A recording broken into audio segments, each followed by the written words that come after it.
ወይኔ ጉዴ! ምንድን ነው?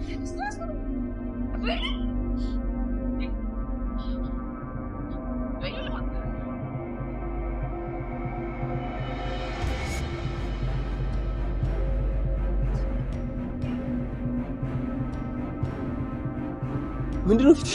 አራዶኒ እባክህ ቶሎ በል ገላግላቸው። ልገላግላቸው? ቆይ ደግሞ ይሄ ምን አባቱ ይሰራል?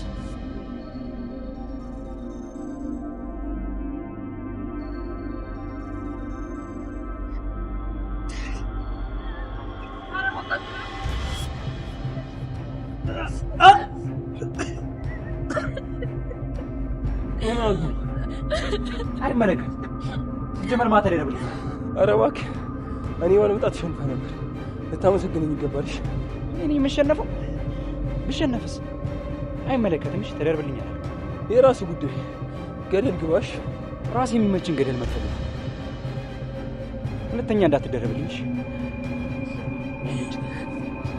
ተቃቃ ካንተ ጋር ወደ ጉዳይ ሁለተኛ እንዳትነካ። ኧረ እንዳልነካት ሚስቴክ ሆናት። እንደውም አንተ አይደለም መንካት ኮስተር ብለህ እንኳን እንዳታጥሽ። ሁለታችሁም ልቀቁ። አሁንስ አበዛችሁት። ቆይ ምንድነው ችግራችሁ? ልጁ ምንም ባላጠፋው ደበደባችሁት። አሁን ደግሞ እናንተ ልትጋጠሙ ትከራከራላችሁ። ቆይ ለራሳችሁ ትንሽ እንኳን አታስቡ? ቢያንስ ለኔ አታስቡልኝም?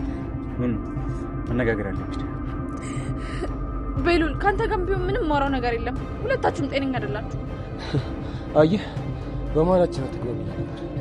አዶኒ አንተም ቢሆን ስርዓት የሚባል ነገር ይኖር። እሺ ላንተ ምንም አይደለሁም። ተግባባን? እዚህ ፍቅረኛ ሚስት እያልክ አታስመስል። እኔ ምንም አይደለሁም። እሺ እረፊ። እንዳታናጂ። ተናደዳ ምን ልታመጣ እንደው እንዴ? እኔ ፈርቼ ሳይሆን አክብሬም ጭምር ነው። እሺ ያለህበት ስሜት ስለተረዳው። አንተ ግን በየቀኑ ዝም ስል የፈራው እየመሰለ ማስፈራራቱን ቀጠልክበት። ኑኑ አታበሳጭ። ይሄን ቃል አደጋግመው። ከፈለክ ተበሳጭ። ስሙ አንተም እኔ እቃ አይደለሁም። እሺ ስለዚህ ለምታደርጉት ነገር ተጠንቀቁ። ማናችሁም አጠገብ ነው። ይቅርታ ነው ግን ማውራት አለብን። ቤሉል በጣም አከብር ነበር። ዛሬ በሰራው ስራ ግን በጣም ገና እንደሆነ ካሳይቶኛል። እረፊ። ብዙ መቀባጠር አይጠቅምሽ። ጀልሽን ለቅዶት ደግሞ እንዳትረሽ። አሁን እንጂ ነውሽና እንዴ? ኧረ እባክህ ተው እንጂ። አስገድዳኝ በቀዳው ድምፅ ተስፈራራኝ ነው። ወይኔ በጣም ፈራው። የራስ ጉዳይ። እሺ ምንም አታመጣ። ስማ አንተ አስፈራርታት ነበር አይደል? ከኔ ራቀችው። ድሮም እንደማታፈቅረው እኮ ነበር። አፈንዝጋ ኡፍ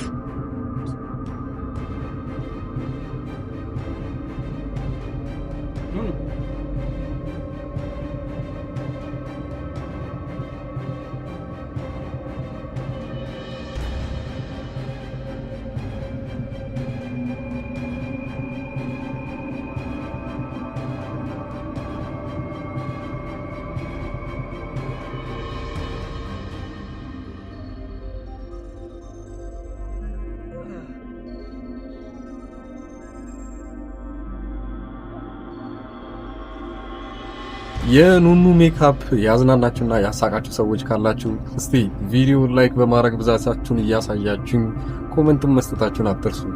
ኑኑ እንደዛ ለመጀመሪያ ጊዜ ሜካፕ ስትቀባ ኤልሱ ለተንኮል ብላ አውቃ ነገሩን አጋናና በደንብ እንዲታይ ወይንም እንዲያስጠላ አድርጋ ሜካፕ ትሰራታለች። ታዲያ ኑኑ ይሄ ነገር ለሷ አዲስ ስለሆነባት ነገሩ እንዲህ ነው በቃ ይሄ ነገር የመጀመሪያዬ ስለሆነ እንዴት መሆን እንዳለበት እንኳን አላውቅም ብላ አምሮብኛል ብላ እንድታስብ አድርጓታል። በዛ ላይ ያው ቤሉልን ጭምር ወደዛ ቤት ውስጥ ገብቶ ሲያያትና ነገሩ እንዳሳቀው ማይቶ ግን ሞራሏ እንዳይነካ በሚል ምክንያት ብቻ ዝም ብሎ ትቷት ነበር የወጣው። እሷ በዛ ሰዓት ኑኑ የተሳሳተ ሐሳብ ታስባለች።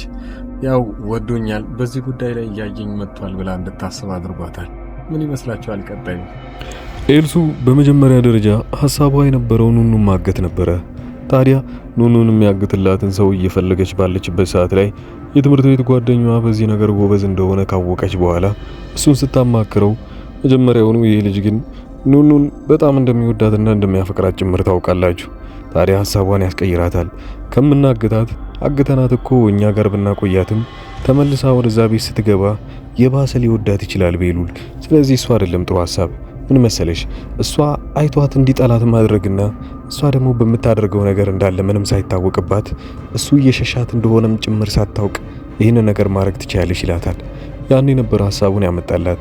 ታዲያ የመጀመሪያ ሀሳባቸው የሆነው አውቄ ኩል ኳልሽ በሚል ሁኔታ ላይ ትቀርባታለች። በመጀመሪያ ደረጃ ግን ሁለቱ ሲታረቁ እንዳያችሁት ከሆነ ኤልሹ የራሷን ነገር ለማሳካት ወይንም አዲስ የጀመረችውን ተንኮል ማሳካት የምትችልበት መንገድ አንደኛው እሷን ታርቆ ሰላም መፍጠር ነው መሃላቸው። ታዲያ የመጀመሪያ ነገሯ ይሄንን ነበር ያደረገችው። በጣም ተጸጸተችና ከዚህ በፊት ስታደርገው የነበረው ተንኮሎች እንዳለ አሁን ላይ ትክክል እንዳልነበሩ አውቄያለሁ። ስለዚህ እኔና አንቺ እኮ ከዚህ በኋላ በጣም ምርጥ ጓደኛሞች ልንሆን እንችላለን፣ ምን ይታወቃል ትላታለች። ኑኑ መጀመሪያውኑ መሃላቸው ሰላም እንዲፈጠር ትፈልጋለች። የሷ ጭቅጭቅና የሷ ተንኮል ሰልችቷታል። ያው ያለማንገራገር ነበር በዚህ ጉዳይ ላይ የተስማማችው። ኑኑ ይህን ነገር እንደተስማማች ኤልሹ ያው ተንኮሏን ያሰበችበትን አዲስ መንገድ ትነግራታለች። መጀመሪያ አንቺ መኳኳል ይኖርብናል። ታዲያ አምሮብሽና ዝንጥ ስትይ እኮ ብዙ ሰዎች ሲያዩሽ በጣም አሪፍ እንደሆንሽ ያውቃሉ። እስከ መች ድረስ ይህንን ነገር ትላታለች። ኑኑ አድርገው ባታቅም ግን ይሄ ሜካፕ የሚባለውን ነገር እሷ ላይ መሞከር እንዳለባት ጭምር ትነግራታለች። ኤልሹ ታዲያ ሀሳቧ እንደ ራሷ አድርጋ ሳይሆን በራሷ መንገድ እንዴት አድርጋ አበላሽታት መስራት እንዳለባት ታስብና ያንን ሁላ ሜካፕ ካደረገች በኋላ ምን ያህል እንደሚያስጠላባት ሌሎቹ እንጂ የሚያውቁት ራሷ ለመጀመሪያ ጊዜ ስለሆነ ሜካፕ የተቀባችው ይሄ አሁን እያየች ያለችው ፊቷ ኖርማል እንደሆነ አድርጋ ነው ያሰበችው። ታዲያ የራሷም የሆነ ቋቋ ጫማ ትሰጣታለች። በመሃል ግን ቤሉል ወደዛ ክፍል ይገባና ነገሩን ሲያየው ያው ኤልሹ ምን እያሰበች እንደሆነ ይጠይቃታል። ኤልሹ ደግሞ ውጪ ላናግር ብላ ተወስደውና ሰሞኑን ቀጠሮ አለባት። አዲስ ጓደኛ ሳትተዋወቅ አትቀርም።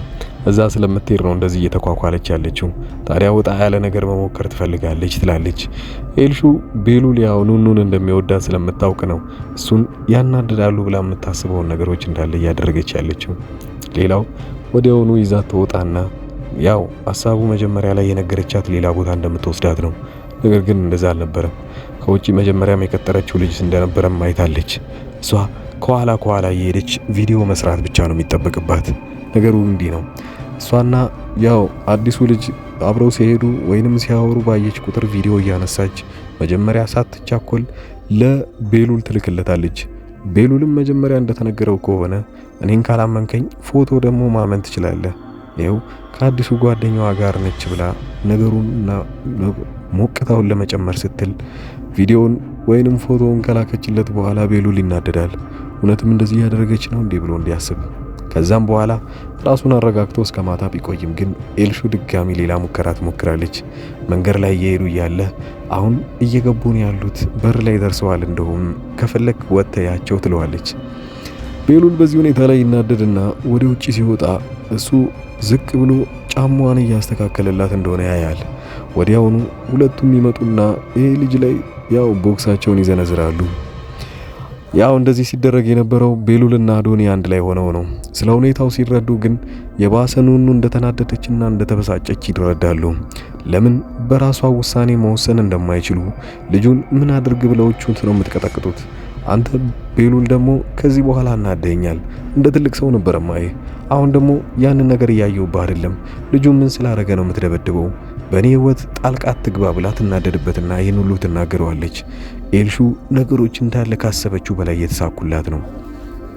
ታዲያ ይሄ የተደበደበው ልጅ እልህኛ ጭምር እንደሆነ አትርሱም። እነዛ የመቱትን ሰዎች እንዳለ መልሶ ይበቀላቸዋል። ለምን እንደዛ እንዳረጉት አንዱ የእቅዳቸው አካል እንዳልሆነም ጭምር። ይህን ሁሉ ነገር ውስጥ የጠነሰሰችው ኤልሱ ብቸኛዋ ናት። በሌላ በኩል እዛ ቤት ውስጥ ሄለን ያው መድኃኒት ካልወሰድሽ እያለች መሲን ስታጨናንቃት ነበረ። መድኃኒቱ የምን እንደሆነ ባይታወቅም ግን በግድ ካሳወጣቻት በኋላ መሲ ግን ወዲያው ጊዜው ሳይረፍድ ከራሷ ሆድ ውስጥ ለማምጣት ስትሞክር ነበረ።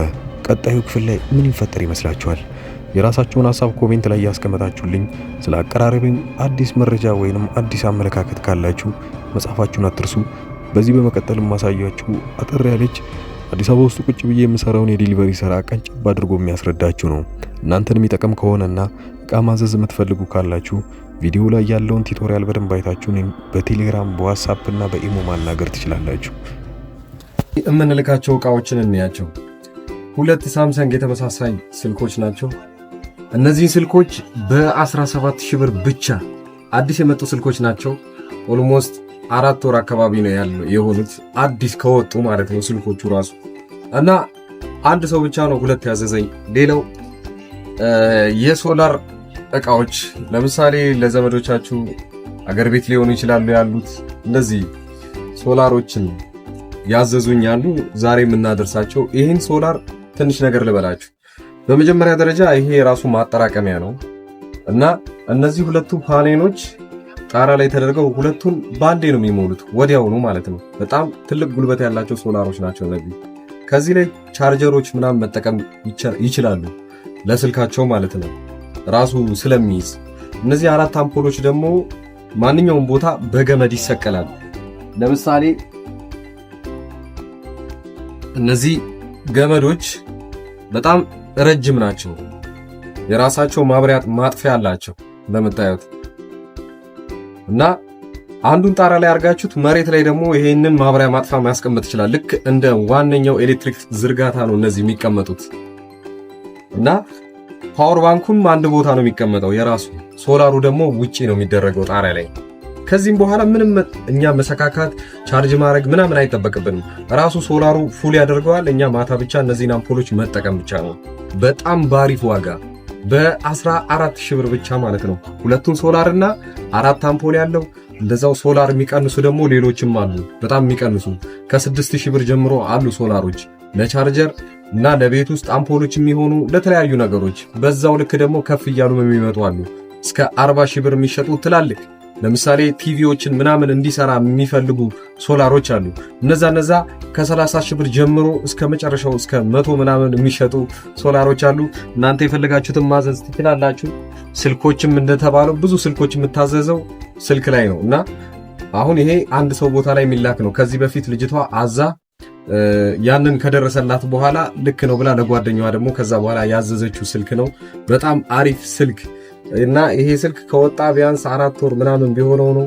እናንተም እንደዚሁ ማዘዝ ትችላላችሁ።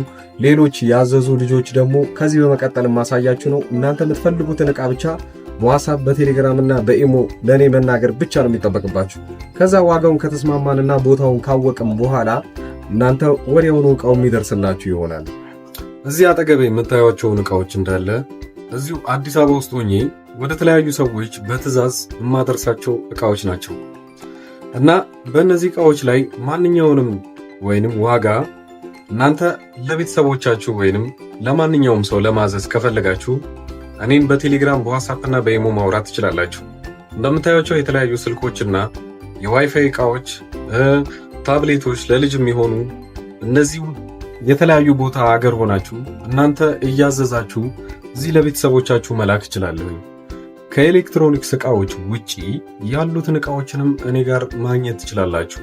እነሱም በእርግጥ ራሴ ባልሸጣቸውም ዋጋውን የተለያዩ ከሚሸጡ ሰዎች ጋር ወይም መርካቶ አጠገቤ ስለሆነ እዛ ያለውን ዋጋ እያጣራው ለእናንተ መላክ እችላለሁኝ ማለት ነው። ከዚህ በቀደም እንደሚታወቀው በትልቁ ቻናሌ ላይ እነዚህን ዕቃዎች ሳደርስ ለብዙ ሰዎች ሳደርስና ብዙ ሰዎችም ሲያዙኝ ነበሩ። አብዛኛው ጊዜ ሰው እያዘዘኝ የነበረው የተለያዩ ስልኮችን ነበረ። እነዛንም ስልኮች አዲስ አበባ ውስጥ በአንድ ቀን እያደረስኩኝ ነው። ከአዲስ አበባ ውጪ ለሚገኙ ሰዎች ግን 2 እና 3 ሰዎች አንድ ላይ ወደዛ አካባቢ አቅጣጫ ሲያዙ ወዲያውኑ አደርስ ነበረ። ይህም የ1 ሳምንት ጊዜ ብቻ ነው የሚወስደው። ይሄ ስራ አብዛኛውን ጊዜ እናንተን የሚያስፈራችሁ ታማኝነት ምን ያህል ነው የሚለው ነገር ነው።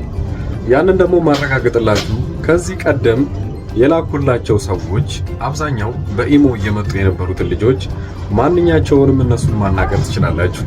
እንደዛውም ደግሞ አንዳንዶቹ ለእምነት ብለው አንዴ ትንሽ ዕቃ ያዙና ያንን እንዳደረስኩላቸው ሲያውቁ በዚህ መልኩ ሌላዎችንም ዕቃዎች ማዘዝ ይችላሉ። የአበሻ ቀሚስ እና የተለያዩ ልብሶችም አሁን ትምህርት ሊጀምር አካባቢ የነበረ ጊዜ ደግሞ ቦርሳና ደብተሮች ብዙ ሰው አዘውኛል። ከልብ አመሰግናለሁ። ሌላው በዚሁ አጋጣሚ እናንተም የምትፈልጉት ዕቃ ካለና እንዳደርስላችሁ መልእክት ሊሆን ይችላል። ማንኛውንም ዕቃ የቤት ዕቃ ሊሆን ይችላል፣ ልብሶች እና የተለያዩ ፈርኒቸር ዕቃዎችም እንደዚሁ እያደረስኩ እገኛለሁ። ዋጋ ብቻ ማወቅም ከፈለጋችሁ እኔን ማናገር ትችላላችሁ። ለማንኛውም እስኪ ዋይፋዎቹን ላከልኝና ልባጣቸውን የምፈልገው ማለት ነው። ሰግናለሁ። በጣም አሪፍ ነው። እገዛለሁ ግን አሁን ሳይሆን ወደፊት የልጄ ልደት እየደረሰ ስለሆነ እንደ ስጦታ ትልክ ታደርስልኛለህ። እዛው አዲስ አበባ ወደ ለገሃር አካባቢ ናቸው እና እዛ ታደርስልኛለህ። ደውዬ እነግርሃለሁ። ሁሉ አሁን ገባኝ። እና ዋይፋው ስንት ብር ነው? እና የዋይፋው ዋጋው ስንት ብር ነው? በገንዘብ ትችላለህ? ይሄኛው ስንት ነው? እና ስንት ጂቢ ነው? እንዴት ነው? ሁሉ ሰላም አለኝ። ደህና ነኝ። አተሊና ቆይታ እንደነበረ ሁሉ ሰላም። ኧረ ችግር የለም። ቀሪን ያኔ በ30 ሁሉንም አስገባልሃለሁ። ያንተንም የእሷንም የሁሉንም ባንዴ አስገባዋለሁ። ችግር የለውም። ያኔ አንተ የምትሰጣት ከሆነ ትጀምረዋለች። ማር ይሄንን እስቲ አጣራ። ኮፍያዎች ስንት ናቸው? እስቲ ጠይቅ እስቲ እና አጣራሽ። ብዙ አይነት ነው ያለው፣ ግን ይሄንን ነው ያደረኩልክ። እስቲ እንትን ያልኩት የላኩልክ እስቲ ቦሌ ያምጣውና ከዛ አንተ ጋር ገከው ሻንጣው ማለት ነው። ከዛ በኋላ አንድ ላይ ነው የምትሰጣ ከሞባይሉ ጋር ማለት ነው። ከይቅርታ ጋር ግን ከልብ ላስቸግርክ ነው።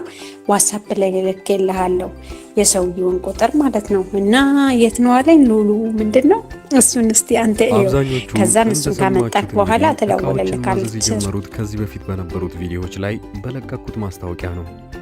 ያው ለሌሎቹ እና አዲስ አበባ ውስጥ ቅርብ ለሆኑ ሰዎች ወዲያውኑ በአንድ ቀን ውስጥ አድርሰንላቸዋል። እናም የተለያዩም ሰዎች አሁን ላይ ትክክለኛ እኔ እንደምሰራ ለማወቅ የመጡና እናም በቀጣይ ደሞዛቸው ወይንም በሌላ ጊዜ እቃ ሲፈልጉ ከኛ ማዘዝ እንደሚችሉ አረጋግጠው ሄደዋል። ያንን ብቻ ለማወቅ ብቻ ሳይሆን የተለያዩ እቃዎችን ዋጋቸው ምን ያህል ነው ወይንም እናንተ ካላችሁበት ሱቅ ወይንም እናንተ ካላችሁበት ሰፈር ጋር ዋጋውን ምን ያህል ቅናሽ ነው የሚለውን ካያችሁ እቃውን ወዲያውኑ ማዘዝ ትችላላችሁ። በክፍለ ሀገር ያላችሁና የተለያየ ቦታ ለምትኖሩ ለምሳሌ ወደ ወላይታ አካባቢ ብዙ ሰዎች እቃ እንዳዘዛችሁኝና አንድ ላይ ልልክላችሁ አንድ ሳምንት ጊዜ ጠይቄያችሁ ነበረ። ያም ሆነም ወደ ራቅ ወዳሉ ቦታዎች ላይ እቃ የምንልከው 3 እና 4 ሰዎች ስትሆኑ ነው። እቃውን ወዲያውኑ አንድ ላይ የምናደርስላችሁ ይሆናል። ለጊዜው ግን አዲስ አበባ ውስጥ ለሆናችሁ ዋና የሚባሉ ወደ ባህር ዳር፣ ወደ ጎንደርና ወደ ባህር ዳር ሌላው መስመር በሚገኙ ቦታዎች አንድ ላይ እቃዎችን እንልካለን። እናንተ ብቻ በተለመደው መልኩ ከኛ ምንም አይነት መረጃ ማግኘት ስለምትችሉ በዚህ ሁኔታ ላይ መጠየቅም ትችላላችሁ። በቴሌግራም በዋትስአፕ እና በኢሞ እዚህ ፊት ለፊት ላይ የምታዩት ቁጥር በዚህ እኔን ማናገር ትችላላችሁ። መልካም ጊዜ።